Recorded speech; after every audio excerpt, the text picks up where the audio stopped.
I'm going to start this video off by saying this is no way towards Jessica, Jason, and anyone who worked on original MCD. This is not hate expressed towards them. This is just purely a matter of opinion towards the characters, and this is separation. This is separation from the artist. I know that Jessica absolutely doesn't like original MCD and how it went, but with the evidence given from the show and how it is, I'm just vocalizing my opinion from what I saw and how I feel, because I have nowhere else to turn to for this, and I really just want to vocalize my opinion. If you just so happen to like these characters and have, reasons why you like them, that is totally valid. You have every right to those. This is just a matter of my own opinion, and if you do hate what I say, well, that sucks, because I'm not changing my mind. I'm going to start this off by saying everyone in the Romy family sucks, as you saw the title. And I'm going to start off with Gareth, because that's where I have most of my pent-up anger to. Now, of course, I have other anger to the other family members, but we're going to talk about Gareth real quick. Quick. Firstly, he treats Aphmau like property, which is one of the big reasons why I don't like the Garmau ship entirely, because in MCD, he first saw Aphmau, liked her for her beauty, and then claimed her as they furthered on in their relationship. He never once confessed his feelings about her, his feelings towards her, and he never once made it known about anything to Aphmau's knowledge. He was just a friend and nothing more. He never vocalized anything about any further feelings. He never said nothing, but he claimed her, because as you remember, when Gareth quote-unquote found Aphmau and Lawrence holding each other or kissing or whatever they were doing in that forest, we all know it's an illusion,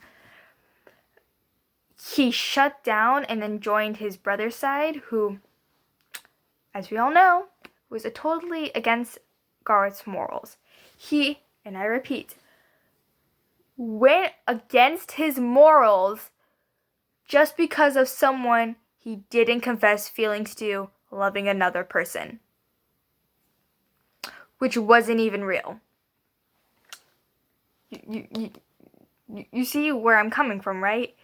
He went against his morals, everything he believes in, everything he's been fighting for, everything he's been running away from, just because of one person that wasn't even existent at that moment. It was illusion.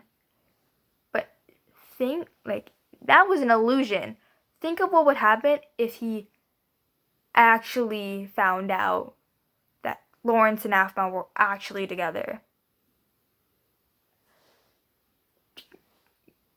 You see how this becomes a problem, right? And this, of course, was before he even said anything about his feelings towards Aphmau. Like, Aphmau was completely oblivious, because, she spawned in a new world, doesn't know anything, so. Next, the lack of consent. The lack of consent. This trait also forms in the My Street series, which is a whole other tangent for another day, but Gareth kissed Aphmau without consent. And sure, you can say that it was a dream, or he thought it was a dream, or it's the time period, but he is a nobleman from a high-ranking class city and is literally considered royalty where he is, and he's a knight. He has supposed to have dignity and pride and respect, especially with the person he so-called claims to be he loves. Yet he doesn't consent to a kiss. Not like, hey, can we kiss? Or, hey, I don't know if this is real or not, so can I kiss you to make sure this is real or not? Or any form of consent. He just went forth and said, this might be your dream, but whatever it is, I'm just gonna do it. And then he kissed him. He kissed her. And that was her first kiss, I believe. And I don't remember. It's been a while. But so there's already claiming as property and then lack of consent. And then season 2. Then I hate everyone in season 2. Minus Aaron, but also Aaron. But I hated everyone in season 2. I hated most people in season 2. Season 2, Gareth. Now, keep in mind, he was stuck in the Irene dimension. And Aaron sacrificed his life to get Gareth out of that dimension for Aphmau. And then also killed Gareth's brother, the person who was trying to kill Gareth, to save everyone. And then later on, when Aphmau tells Gareth that she's pregnant with Aaron's kid, or that she's just pregnant in general, and sure, I will give him the benefit of the doubt, and I'll give him a little mercy, because she didn't tell him at the perfect time. His mother was literally about to be executed. I will give him that. His mother was about to be executed. But still, anything past that point where he's saying that his mother was about to be executed, completely unwarranted. Unwarranted reaction. Him saying that, how dare you do this to me? Like, was anything we had for each other real? Like, how could you? I'm just like, what does that have to do with anything? She's telling you what should be like a blessing, and it is a blessing. She's pregnant. She has a child. And yet your reaction is to, how dare you do this to me? And what's even worse is that he's saying that to, one, the person he claims to love, and second, about a child whose father is the man who just saved your life. Like, that's how you repay him? Like, sure. He treats Alina with so much love in season 3. But, his initial reaction to her existence is completely uncalled for. And that is my hate towards Gareth.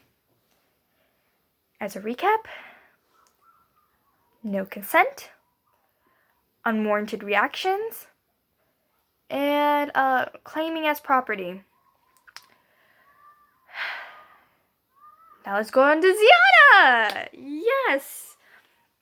I have a few queries with her, mostly because of the fact of how she decided to raise her kids. The Remove brothers. Because with Gareth, got the best of it all. Got loving mother, loving father, best growing up time. And then when Zane came around, Gareth started being more like a cold, shallow tyrant. And Ziana was trying her best. I will give her that. She was trying her best. And Gareth did try to help, I think, as best as he could. Which is, yes, perfectly fine. But also, Ziana barely showed Zane any love, because Zane, I'm pretty sure, spent a good time, like, with his father, or not more so, but, like, questioning about his father, and with his questions never answered. Like, Zane is a loyal follower of his dad.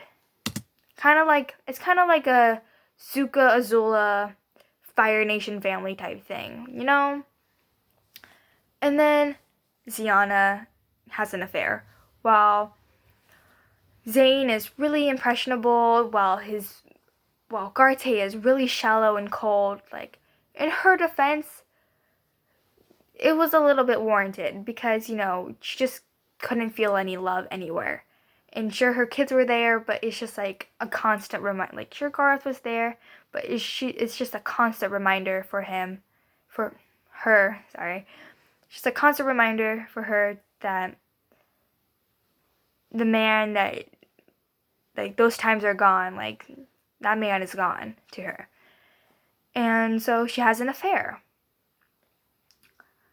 And sure, Gareth does, like, the noble thing to do and takes in this affair child, as back in the day would say, this bastard son in, and, claims him as his own, and then has the father killed. Yeah, right.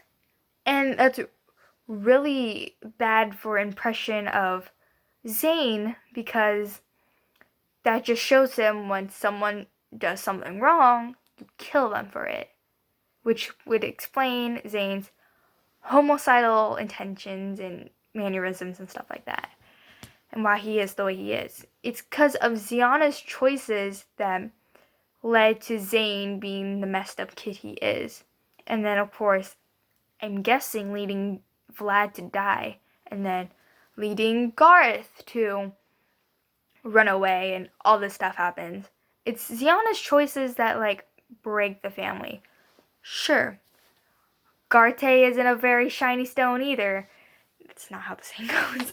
But, like, yeah, Gareth was a tyrant, was shallow and cold, and that also contributed to how they all were.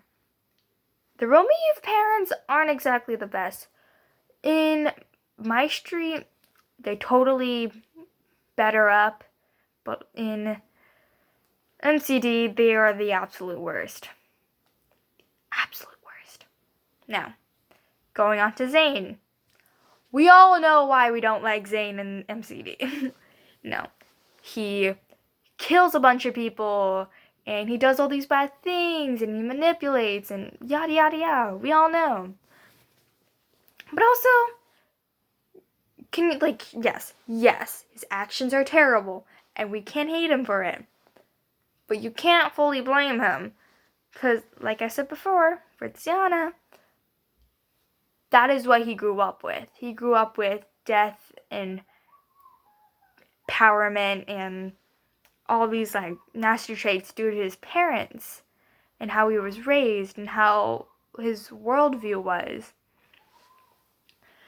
Because, his dad reaching for power, his mom kind of neglectful and doing all these not selfish, but, like, all these things. So, anyway. And so that's just how he always knew life, and that's how he formed his beliefs and stuff. So you can't fully blame him. You can judge his parents for how he ended up, because, how a child acts is a reflection of how the parents are. But yet again, he's still a terrible person. I still hate him for what he did. Next, we have a not so commonly known Romeo family member, Esmen the Protector. I hate this man so fucking much. There are curse words in this. But I hate this man.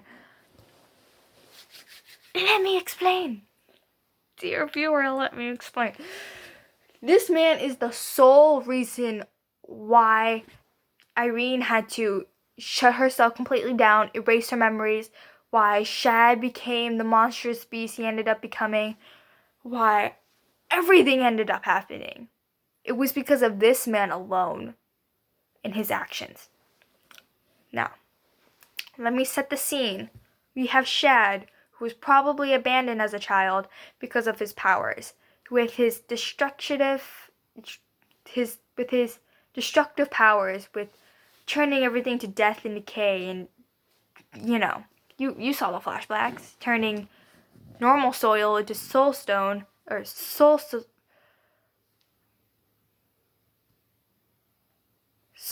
whatever, I forgot the word, and making all the crops die and all that stuff, powers of destruction. And then he's forced to rough it out from a young age to fend for himself. And then here comes Irene, who finds out about this mysterious shadow who lives in the woods. And after, healing crops and knowing about him, she goes out and searches for him, and she sticks by his side. And soon they create a bond together, which turns into a love. And then together, I presume, they form a group together, the Divine Warriors, which they all have a close bond together, like family, because they all have either these shared characteristics together, or shared trauma, or whatever led them to be together into a group. Probably Irene. And, so, yeah. They're basically, they have their own family. Because, whatever hardships they were going through, or whatever led them to be together, they became a crew. They became a family. And then enters Esmen. He flippin' knew that Irene and Shad were a thing together. He knew, all the Divine Warriors knew, Hyria knew, as she explained. They all knew, and even of course, even those two knew, whether they did or not, something like that. They were together. Basically it. They might have not made it official, but they certainly were together. And Esmen didn't like that. He didn't like that at all. He was like, no, I want Irene. Because, I'm a better fit for Irene and stuff like that.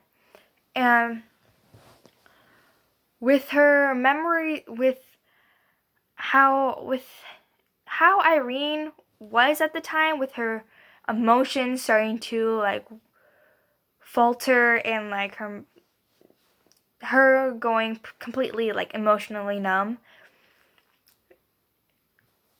Esmen flippin' thought it was a great time to be like, oh, hey, I want Irene for myself. Even though she's pretty much losing her emotions. I'm going to make up a lie. I'm going to make up a theory. I'm going to make up this falsehood, if someone knows the reference to that. I'm going to make up this lie where if we kill Shad, who represents destruction, we'll get rid of all the evil in the world. And somehow he was able to convince Minthia, Kozak, Inky, basically, all the other Divine Warriors into believing that. And Shad found out about it. And he went crazy. Because his only family, who ever loved him and treated him with kindness, decided he was the problem. Can you imagine that? Your own family turning your back on you? It's painful for someone who has lost pretty much everything due to how he was. And with his only emotional support being Irene slowly fading away, he didn't know what to do, so he went crazy. He went mad. He got angry because his family turned his back on him, and for something that he didn't even do. He blamed him for something he didn't do or didn't cause. And it's all because of Esmen. The whole reason why there was a 100-year war or something? They fought for 100 years? Or they fought for a long time, basically. I feel like I'm confusing this with Avatar. Anyway, so he went crazy. He went absolute crazy. He went batshit crazy and turned into this evil monster, and was basically like, oh, you think I'm a bad guy? Well, fine. I'm gonna be a bad guy. And he became a bad guy, as I keep saying. And it took Irene a while for her to finally be like, okay, this is a problem. We gotta face this. Great. And she had to fight her first basically companion. Her first basically romantic companion. Her first lover. Basically the person who started this whole journey off together. And that, even though she was like emotionally hurting, that must have hurt. Even though she was going emotionally numb. Even I know Hyria said that that after Shad's death, she couldn't even mourn because of how broken she was with her empathy. But I feel like a small part of her like was sad and mourning and broke and died because that was someone she deeply cared about and she had to destroy him. And so this was all caused by Esmen because he made up a lie to get Irene with him, which ends up not happening. He never gets with Irene. So he started a feud and a war between his family and between his friends, between the divine warriors, and he never got what he wanted.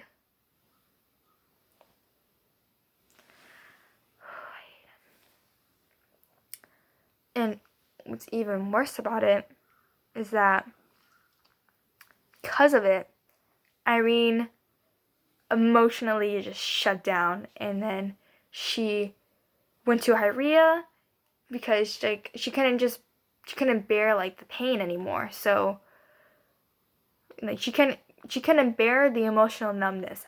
I know what that feels like. I couldn't bear with it either. And so she went to Hyria to find for a solution. They found a solution, wiping away her memories, which caused, wiping away her memories, and then it caused, Aphmos to resurface and exist, and all that stuff. And then, Shad was in the Nether, and then all the events happened solely because of the fact that Esmen was a selfish prick and wanted someone for himself who didn't even belong to him, and he knew she was with someone else and still went after her anyways. Sound familiar? And he still didn't even get the girl in the end. And that's why I hate the real me family.